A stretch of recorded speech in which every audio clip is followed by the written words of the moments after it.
So we definitely got to see a different side to Shenron in this episode of Dragon Ball Super. And I'm kind of divided on it because I'm so used to seeing Shenron like very calm, very collected, and basically everything that's happened in the history of Dragon Ball, even when the world is about to be destroyed, even when the situation looks completely grim. He understands what's going on, he just knows how to keep his cool. But as soon as he caught eyesight of Beerus, he was just fucking stuttering, tripping over his words, trying to kiss major ass. And even though it was funny, and it did establish how even someone like Shenron knows the threat that Beerus poses. Like, you don't get on his bad side, you don't piss him off, you kiss Beerus' ass if you want to live. But we already got that established from basically everyone else in the Dragon Ball Z universe. We got it from King Kai, we got it from Vegeta, we got it from Frieza. And to have that from someone like Shenron, it just seemed kind of misplaced for his character. Again, I did find it funny, and this is not to say that we haven't seen Shenron, you know, show a more comedic side in the past. We have seen him like say, yo, you guys gonna make a wish now? I mean, hello, is anyone there? Like, just, if you've seen any of the Dragon Ball Z movies and some of the filler arcs, there are scenes where Shenron is cracking a few jokes, like minor ones, but you know, he still maintains his collectiveness, his cool as this omnipotent being. But in this episode, he's like, no, I don't fuck with Beerus, man. I may be a dragon, but fuck that shit. But moving on with this episode of Dragon Ball Super, I definitely was a bit taken aback with the lore of the Super Saiyan God. I don't know if they ever mentioned this in Battle of Gods, but according to Shenron, the legend of the Super Saiyan God came from Namekian lore. And even though that does make a little bit of sense in the fact that Vegeta doesn't know about it, the other Saiyans didn't know about it, and there was no legend about it at all. The only legend that Saiyans ever talked about was Super Saiyan. There was never a Super Saiyan God in their mythos or their lore.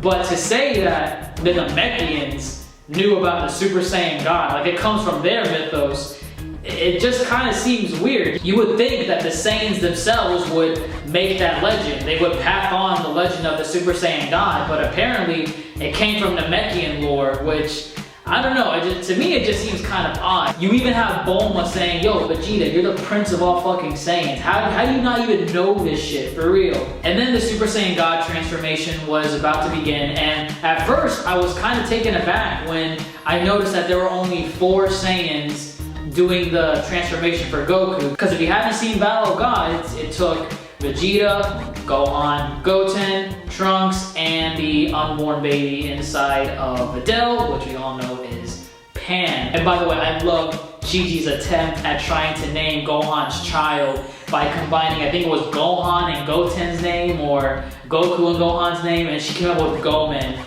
Like, just no more goes. No more fucking goes in the family, please. But it was nice to see that Goku only turned into like a powered up Super Saiyan compared to the Super Saiyan God when it was only 4 Saiyans putting their ki into him. With Whis actually clearing shit up, saying, no, you don't pour your ki into him, you pour your heart into him, and you guys need 5 Saiyans, you can't do this shit with 4. And now with the transformation itself, oh my god, that shit was dragged out beyond belief. And at first, I was not a fan of it. I was like, yo, this is just taking way too long. There's all these clouds coming apart, these lights shining, these contrasts of colors.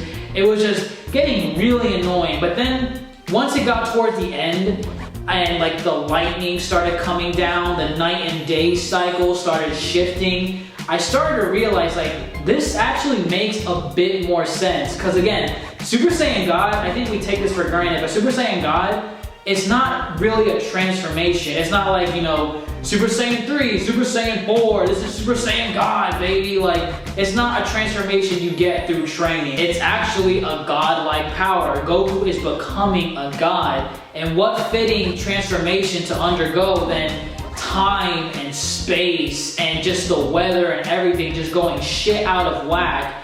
That makes a lot more sense than just, you know, getting this aura around you. It's like, oh, I'm a god now. Like, I mean, in Battle of Gods, it was still pretty badass how he transformed. But in Super, it did make a bit more sense with all this background stuff going batshit insane, because it does fit the role. Goku is becoming a god, so godlike things need to happen while he's transforming into this new powered up form. So I did like that from this lengthy extended transformation scene. And I'm sorry about this, but how the fuck does Hercule elbow Gohan and send him flying? I'm sorry, I just can't. I cannot accept that. I know Gohan became a little bitch after the Cell Saga. I understand that. And yes, he was jumping up and down. He was off his balance, caught off guard, say what you will, but it's fucking Hercule.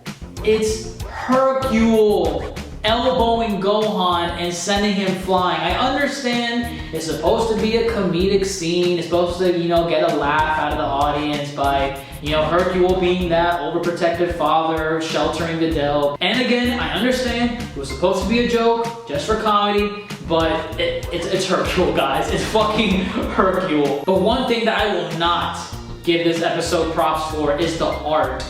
There were certain scenes where, for some reason, when it was focusing on the back of characters' heads, for example, if they showed the back of Vegeta's head as he's staring at Beerus about to blast a planet, the art was just fucking horrendous. It looked fucking terrible. It looked like someone pencil drawn Vegeta's head into the animation board. And I started getting episode 5 vibes from this shit, because we were going into a battle scene in episode 10 with Beerus versus Super Saiyan God Goku. And to see this fucking like atrocity, this fucking bad art already with the fight not even starting, I'm getting a little bit worried. But maybe they needed to get this out of their system. Maybe they want to put the bad art in this episode and save the good shit for episode 10. But again, I mean, we already got bad shit in episode 5. Let's not do this in episode 10. Just go back, watch episode 10, and it's the scenes where it's showing the back of the characters, and the art,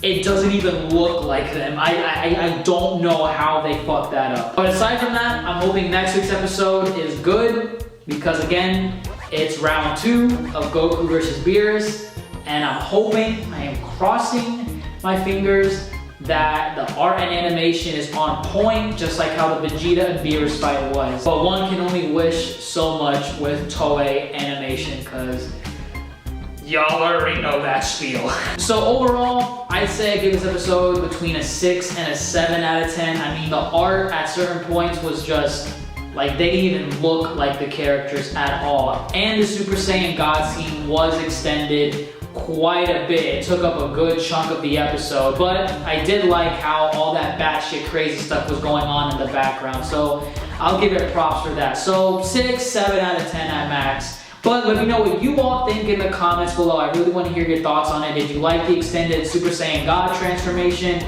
Did you notice the art scenes that I'm talking about? I hope I'm not the only one, because I don't want to see this shit in episode 10 at all. If they needed to get this bad shit out of their system and just put it in some episode, I'm glad it's this one at least, and I'm hoping they step their game up for the fight scene we're gonna get in episode 10. But that's all that I have for this video. If you enjoyed it at all, if you could leave a like down below, I would really, really greatly appreciate it. And if you haven't subscribed to my channel, if you could do so please, so you can see more content, I would love you forever. I'm Mr. Ajax, and as always people, stay beautiful.